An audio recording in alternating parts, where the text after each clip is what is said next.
So we're taking this bounded region right here. You can see I have these different graphs up here. I have y equals 2x squared and y equals 0, x equals 2. And we want to revolve that about the line y equals 8. And so it just so happens that y equals 8 is the point right here where all of these kind of intersect.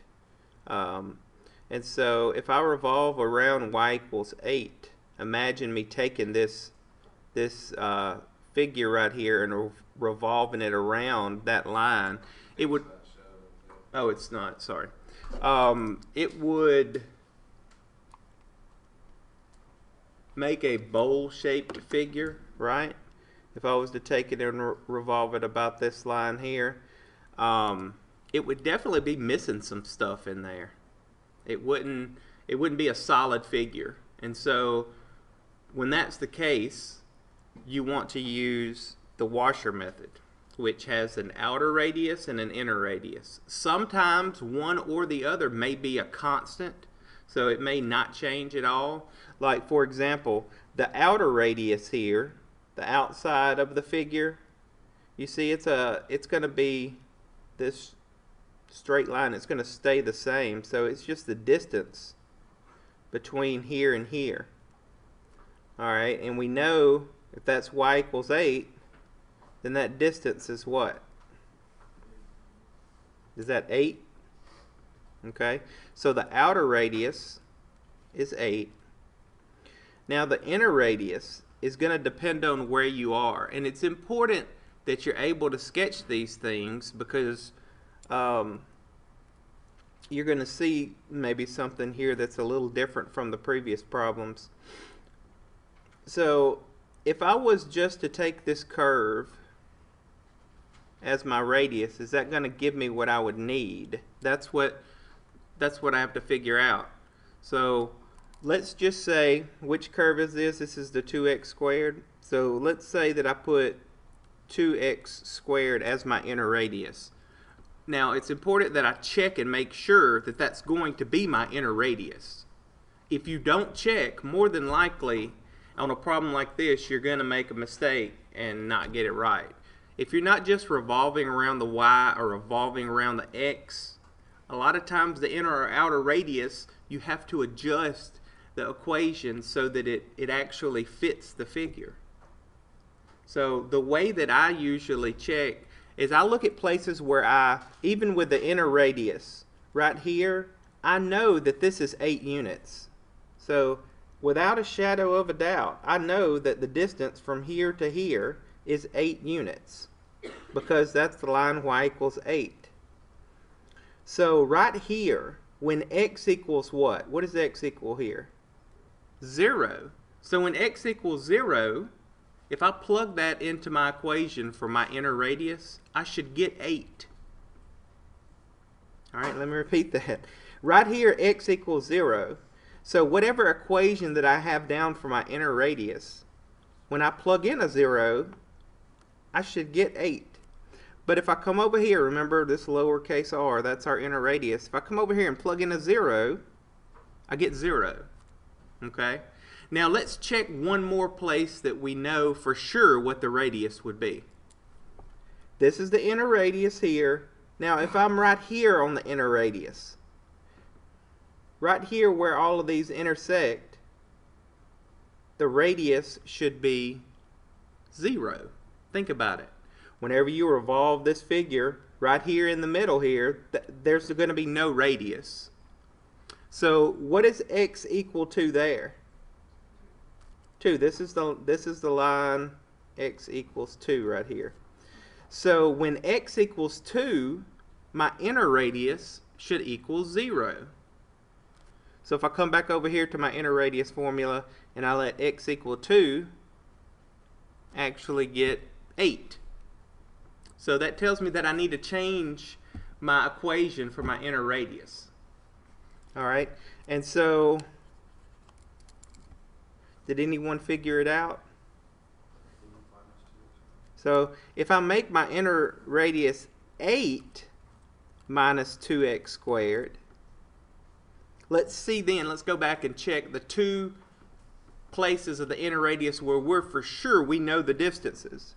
Here at 0, the inner radius should be 8. So if I plug in a 0 here, I get out 8. Here at x equals 2, the inner radius should be 0. So I'll plug in a 2 here, I'd have 8 minus 8, which is 0. Okay? So if you try to work this out without graphing it, without using the figure, it's going to be really complicated because it's almost impossible without looking at certain points on the inner radius. It's almost impossible to figure out what you should have as your equation for your inner radius. All right, once we know the two equations, now I do want to point out this is around the line y equals 8, and this is a horizontal line. With the disc or washer method, when you revolve around a horizontal line, you want to make sure you have y equals x, which we do. We have y equals x. Capital R of x is just like y. So we want these y equals x, y equals x. It's important to point that out because when we go over another method called the shell method, we have to do just the opposite. Okay, so when we revolve around a horizontal axis, we have a horizontal axis of revolution. With the disk method or washer method, we want y equals x, which is the way that we set up our equations. Alright, so now we can figure out this volume. That's going to be equal to pi times the integral of, and then what's my formulas? The outer radius squared minus the inner radius squared. Alright, and so make sure that you work all of this stuff out. Remember what we're actually doing. By finding the volume using the outer radius, it's kind of like you're finding the solid figure. You're finding the volume of the solid figure. And then we're subtracting out the volume of the inner missing piece. And so that gives us the volume of the figure that we would have. Okay? So also when we're using y equals x, remember we want to use x-intercepts. So for our boundaries, for our integral. So this one's real easy to see. You just want to go from what? 0 to 2.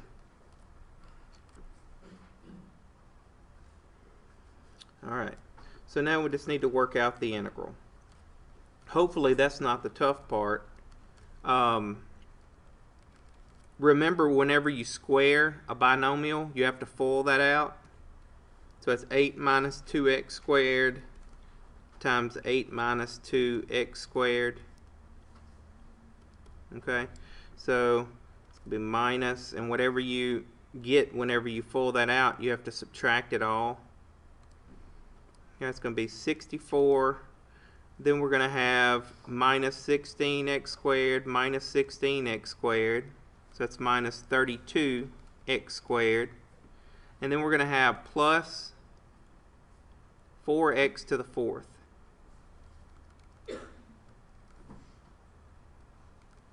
dx.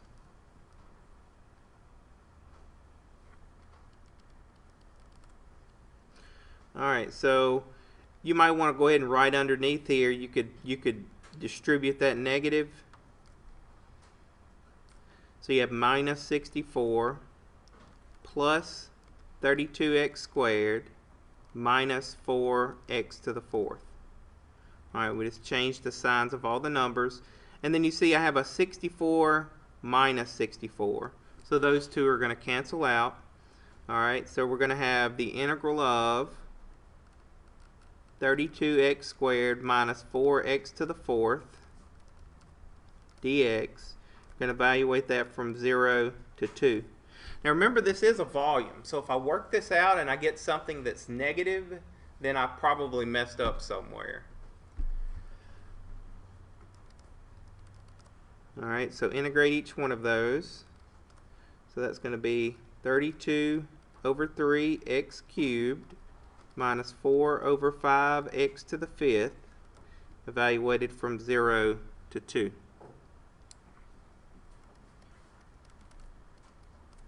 Alright, so I'm going to plug in the 2. So that's 32 over 3 times 8 minus 4 over 5 times 2 to the 5th power is 32. Alright, and then I say minus, plug in the 0. Make sure that you check, because sometimes when you plug in 0 you don't always get 0, but on this one you do get 0 both times. Okay. So this is pi times, alright, let's see, 32 times 8, so that's 256 over 3 minus 32 times 4 would be half of that then. That's going to be 128 over 5. Going to have to get a common denominator here of 15. So what I'm going to do, so 3 goes into 15 5 times. 5 times 256 is 1280 minus 3 times 128. That's 384. So 1280 minus 384 is 896. So I have 896 pi over 15. I have a feeling that something may simplify. I don't think it'll be a whole number.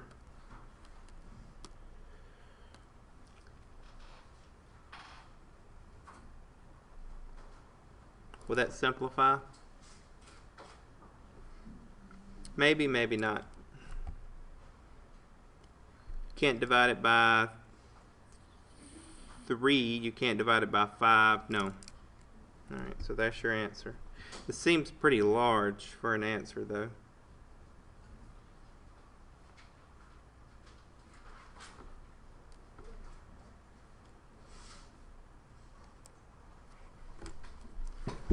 Alright, so now let's take a look at D. So we have the same figure.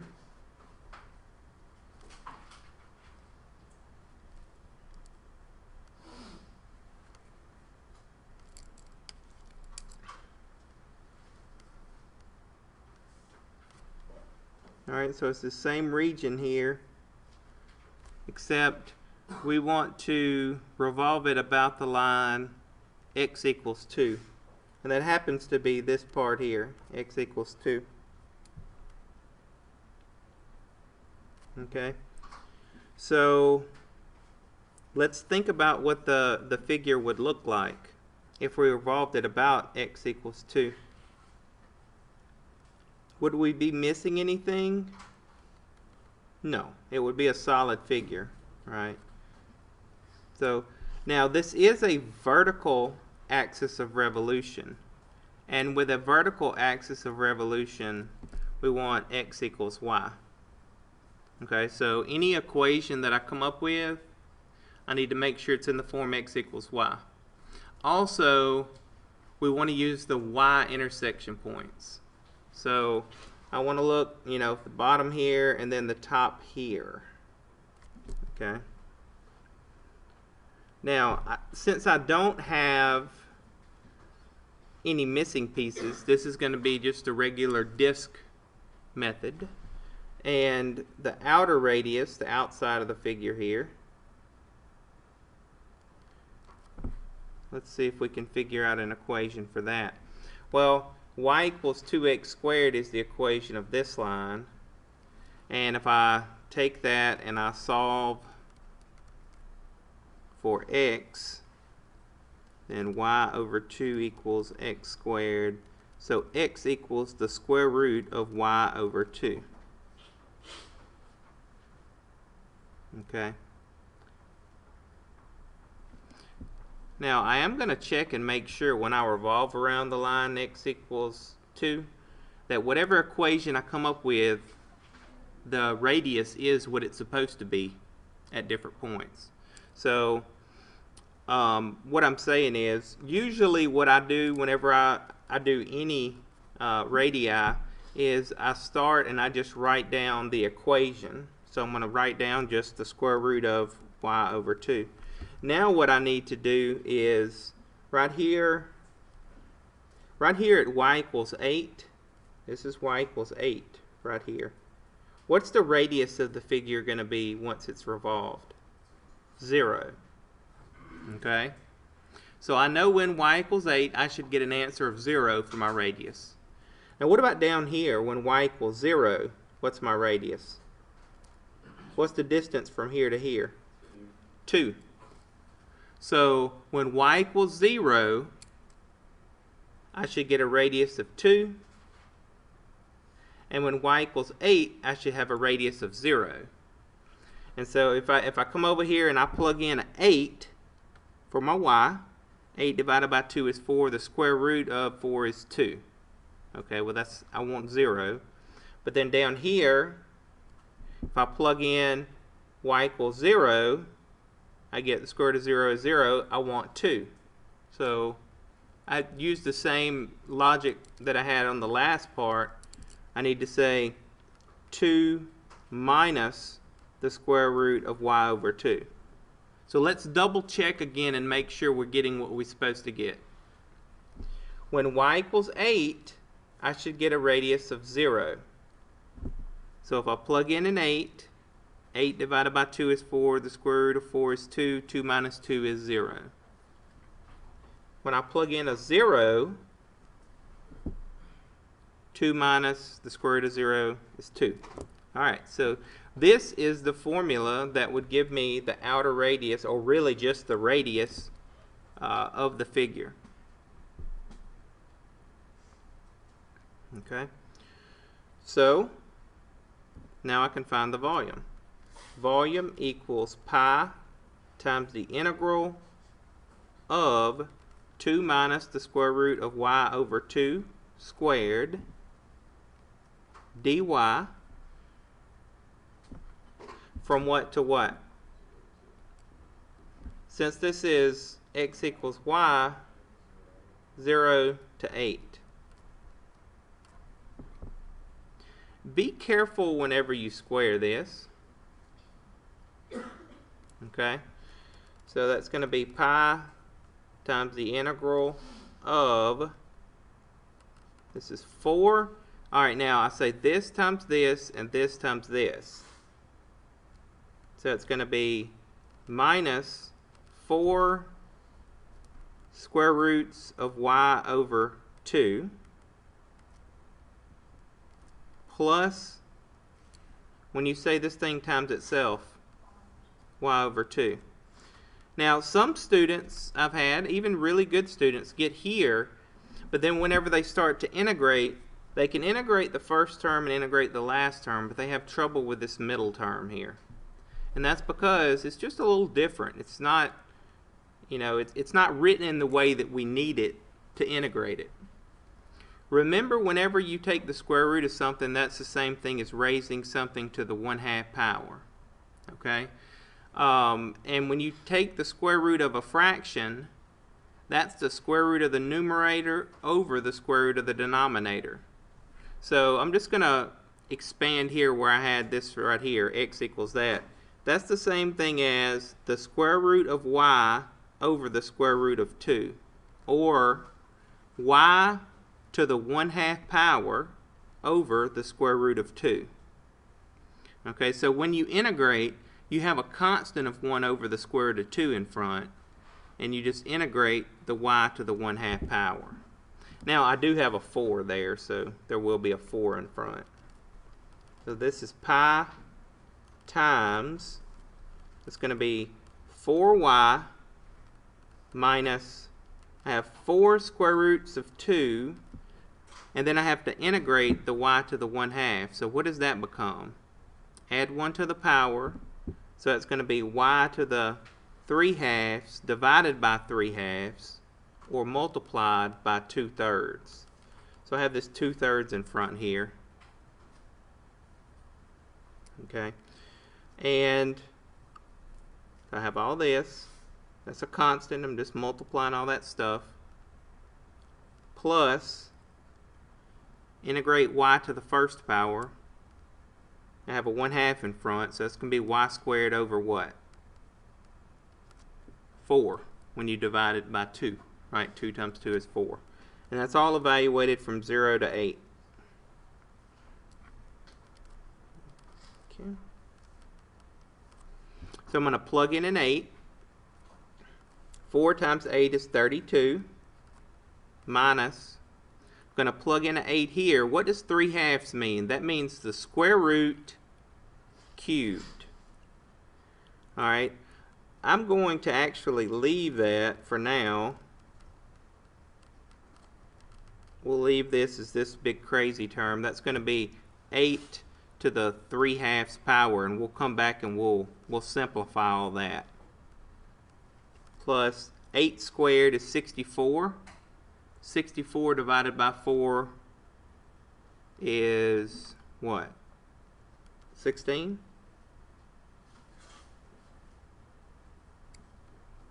And then if we plug in a 0, we get zeros all the way across.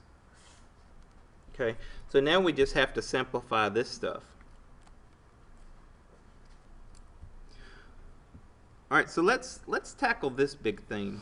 It looks really complicated. I believe that it's actually going to simplify into something that's not so bad. Really, the first thing you have to do is tackle this 8 to the 3/2 power. You have to understand what it actually means to take 8 to the 3/2 power.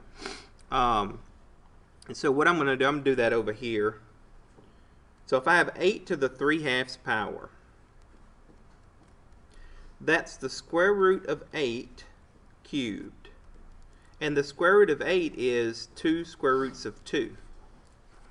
Right? So that's 2 square roots of 2 cubed.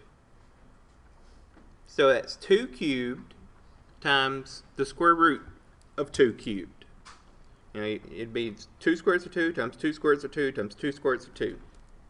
Or 8 times the square root of 2 cubed. The square root of 2 times the square root of 2 is 2. Times the square root of 2 is 2 square roots of 2. So this is 2 square roots of 2.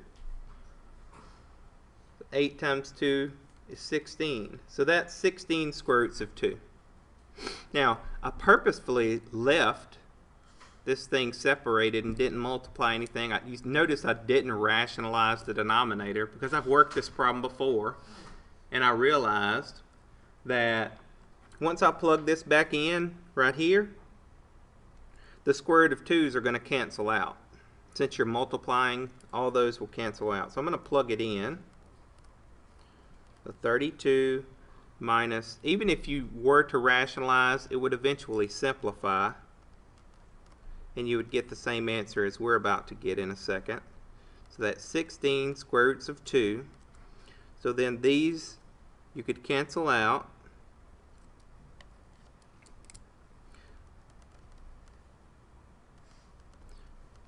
That is evaluated from 0 to 8. Wait, we've already plugged that in. Sorry. Alright, so that will simplify. I have 32. Now, so that's 8 times 16.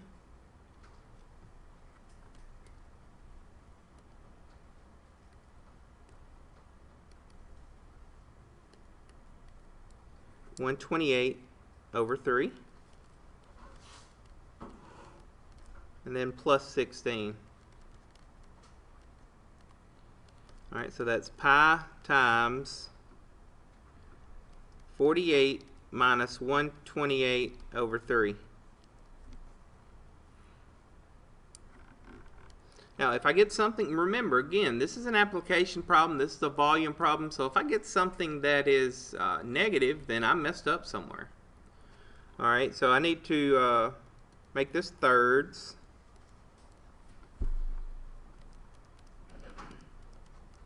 So that's, when I say that times 3, that would be 144.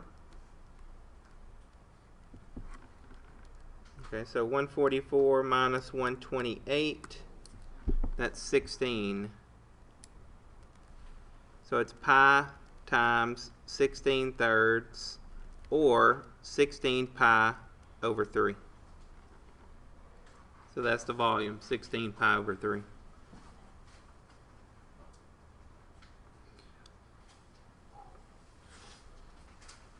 Alright, now I know that it was just A, B, C, D, but I want to introduce an E real quick.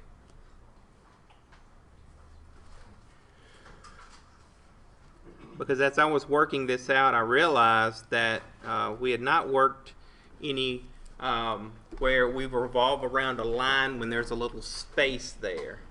Alright, that makes us, we have to think about it a little bit more.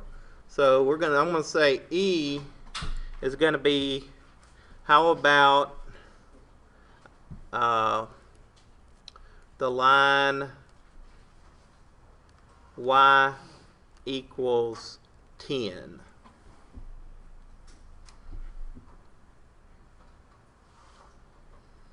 Now, I was nice enough to give you a horizontal axis of revolution, so that means that we'll have y equals x, the way that we usually look at equations.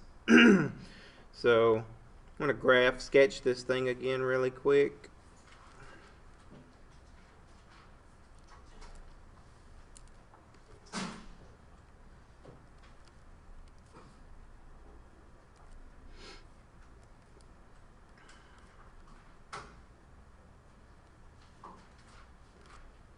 Alright, so this is x equals 2. This line here is y equals 0. The red graph here, that's y equals 2x squared. We do know that here at this intersection point, we know that that's the line, or that's, you could think of it, that's y equals 8. So if I go up 2 more units, let's say this is 2 more units, y equals 10 would be right here. So this is what I want to revolve it around.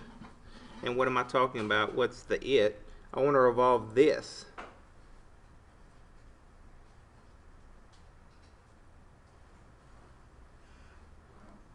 Okay, so let's imagine what that would be like. Let's try to picture that if we took that space, that area, alright, and we revolved it about the line y equals 10. So if it was around y equals 8, we'd have that bowl-shaped figure that would have a little thickness in it. Maybe like a bowl that you would put cat food or dog food in, or something like that. But if it's around y equals 10, then you're going to have a space here, and that same space on the other side. So it wouldn't be a solid figure then, right? It would have a big hole in it. Well, who knows? Maybe it's a part that we need to go on our rocket ship when we're going out to Mars. So, you know, there are figures that aren't solid. All right, so we're going to have a space here. We know with this space, we know the distance here. And we're also, that same space is going to be on the other side. Okay? Now, we don't really have to worry about the space on the other side, but I just wanted to kind of give you a two-dimensional view of what this would look like. So, you know, it'd be coming up here. And so if you were looking at it on its side, it would kind of look like this. You wouldn't be able to see the inside here, which would mean you wouldn't be able to see this hole here. But it would have a hole there. Okay?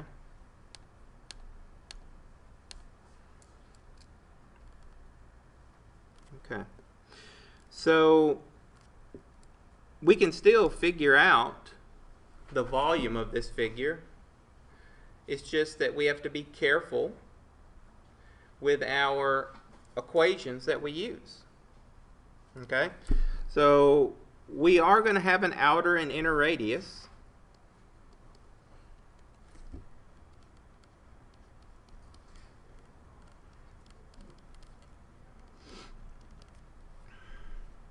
And it's still a radius, whether we're missing stuff or we're not missing anything. We still have to, look at the graph to figure out if the radius is what it's supposed to be in the places where we can figure out what it's supposed to be.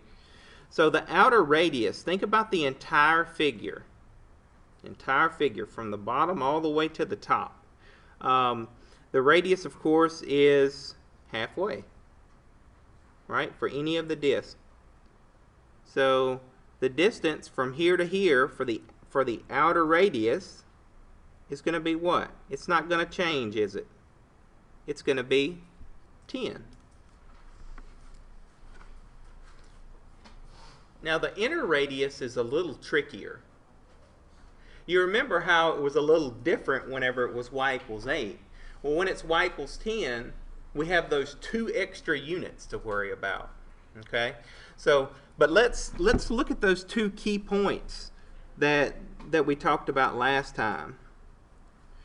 We can figure out what the radius is supposed to be when x equals 0 because it's the distance from here to here.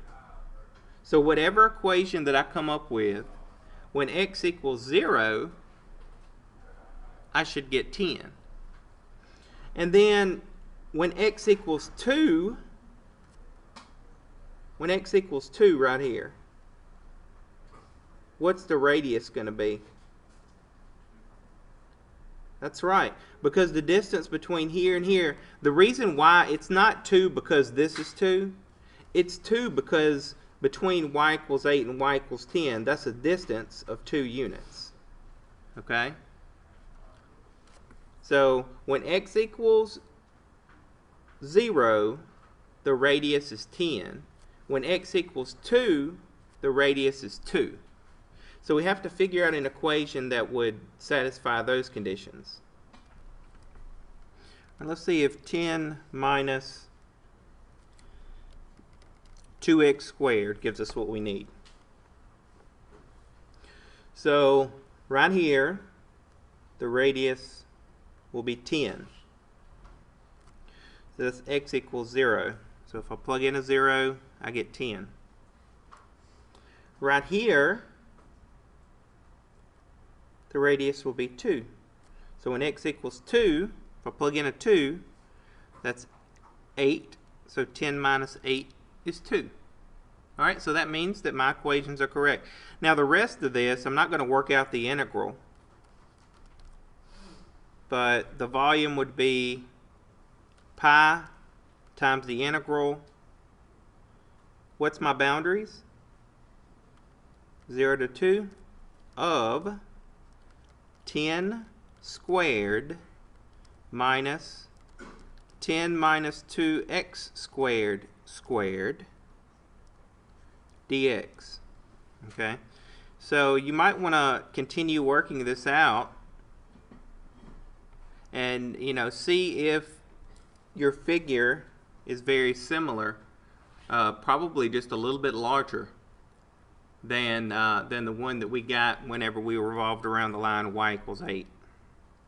So square that, FOIL it out, work it out, evaluate it, and see what you get.